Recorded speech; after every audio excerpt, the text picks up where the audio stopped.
What's up, guys? Hey, welcome back to the channel. If you want to learn about gear ratios, this is going to be a great video for you.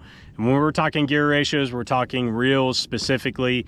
And specifically in this video, we're going to talk about bait casting reels and how to choose the right gear ratio for whatever technique you're throwing. It doesn't matter. We're going to break that down, help you guys understand it better, where hopefully by the end of this video, you can turn this video off and you have a complete understanding, and it's easy for you to choose which reel to throw in which situation or whatever technique you're throwing. Let's start breaking it down. Number one thing is you gotta know that there's about 5 different gear ratios, right? There's a 5, 6, 7, 8, some 9s, and even 10s now. So we have lots to choose from, but really we're gonna make it very simple to pick which ones you wanna use. Number one, let's start with the 5-to-1 gear ratio. This is something I hardly ever throw anymore. I'm out here fishing today, and it's not even something I have on the deck. And I'm gonna be honest with you guys, I really only use a 5-to-1 anymore in like the dead of winter when it's super cold, the fish are very lethargic, water temperature's cold, and all I'm really trying to do is maybe slow down a crankbait or a spinnerbait or a vibrating jig. That's the only time I'm really gonna use a 5-to-1. Most of the time I'm gonna opt for a 6. And while I'm saying that, you guys could almost pick up on something there. I talked about 3 moving baits with the 5-to-1. Your lower gear ratios, guys, your 5s, mainly 6s, and even some 7s, these are gonna be the reels that you wanna use when you are moving baits through the water column. So you can see here, we have vibrating jig on there. We have this on a, let's see, what is it? 6/8-to-1 gear ratio, 27 inches per turn on line recovery. Same thing with the spinnerbait, guys. Spinnerbait is on the same exact reel, 6/8-to-1, 27 inches. Swim bait, same deal, right? This is actually a 5/8-to-1. It's a bigger reel, but it is 27 inches of line recovery per turn. So the one thing all of these baits have in common is these are the baits that I'm moving through the water column using the reel to move the baits through the water column. Super important to remember that. I'm not creating the action out of these baits with the rod or the rod tip. You can give it a little twitch every now and then or whatever, but the main action of these baits is coming out of the reel handle and me and how fast I'm reeling that. These gear ratios are gonna help you move those baits through the water column better. Where if you took a 10-to-1 that picks up 44 inches a turn, you're not gonna be able to effectively fish a spinnerbait or a vibrating jig or whatever, a big swim bait or any kind of swim bait really, when you're reeling that much in per turn, 44 inches or 42 inches, whatever it is, on a 10-to-1. So your lower gear ratios, guys, your 5, 6, 7s, always remember that you need to lean more towards these are the baits that you're moving through the water column, your reaction baits, stuff like that. Now, when I talk about 7s, the only really time I'm gonna use a 7-to-1, 7-3, whatever, something like that, on these moving baits is in shallower water. It's gonna be more of like a depth zone of 1 to 4 feet. So if I'm up shallow, say here on Gunnersville, throwing a vibrating jig, covering a ton of water, then that's when I'll opt for a 7-3, something like that. It's gonna pick a little bit more up than 27 inches a turn.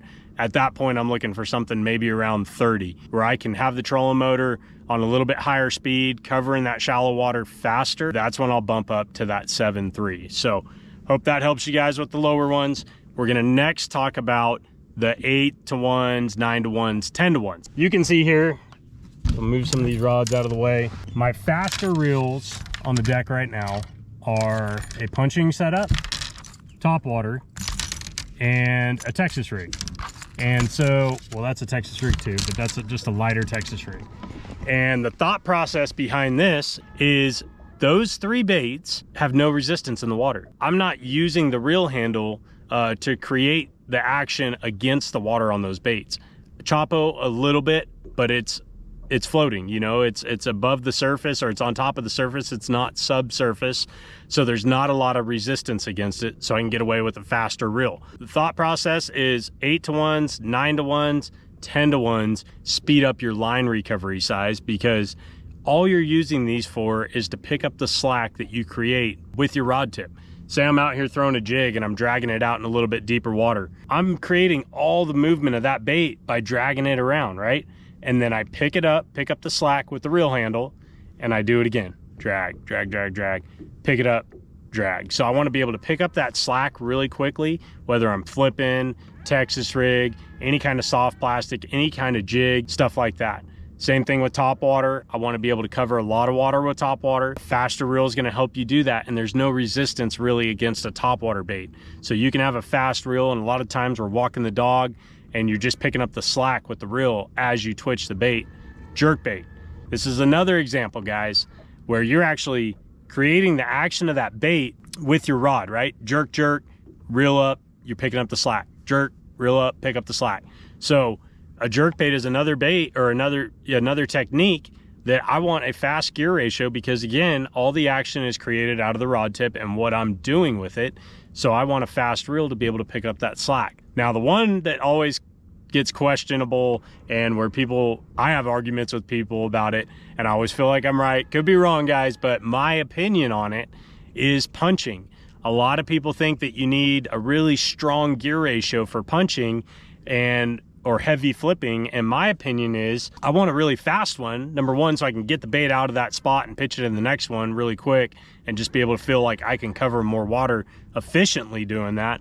But the other thing is, when I get the bite and I actually set the hook, like this rod right here, this is a 7'11" extra heavy rod, right? Super heavy rod, punching rod, super fast reel, 10-to-1, 44 inches per turn. Incredibly fast reel, guys. When I set the hook on this, when I get bit and I set the hook, am I actually using the reel to reel in the fish, or am I using all the power of this rod, this big heavy rod, to pull that fish towards me and using the reel to pick up the slack? My opinion is I'm using the power of the rod to pull that fish towards the boat. Doesn't matter how heavy grass he's stuck in or whatever. I'm using the power of the rod to get him towards me, and all I'm doing with that reel is just picking up slack as much as I can as I pull more towards me. That might be the wrong mindset. I'm not saying I'm totally right, but it has not been a problem for me anytime I've been flipping heavier cover, losing fish because I have a super fast reel. In fact, I think it helps because I'm able to pitch that thing into more spots throughout the day. All right, guys, so hopefully that broke it down for you fairly easily. Hopefully you have a full understanding now. If there's anything you have a question about, please leave a comment below. I'm happy to write back to everybody. I try to do my best at that. And, you know, if there's anything you want to call me out on, that's fine too. I'm willing to learn, guys. I am not opposed to learning. I don't know everything. And if you guys have any comments or concerns about my thought process on this, let me know. Shoot a comment down below. Appreciate you guys watching. I've got a lot more videos here on YouTube. Be sure to check those out as well. And we will see you guys next time. Take care.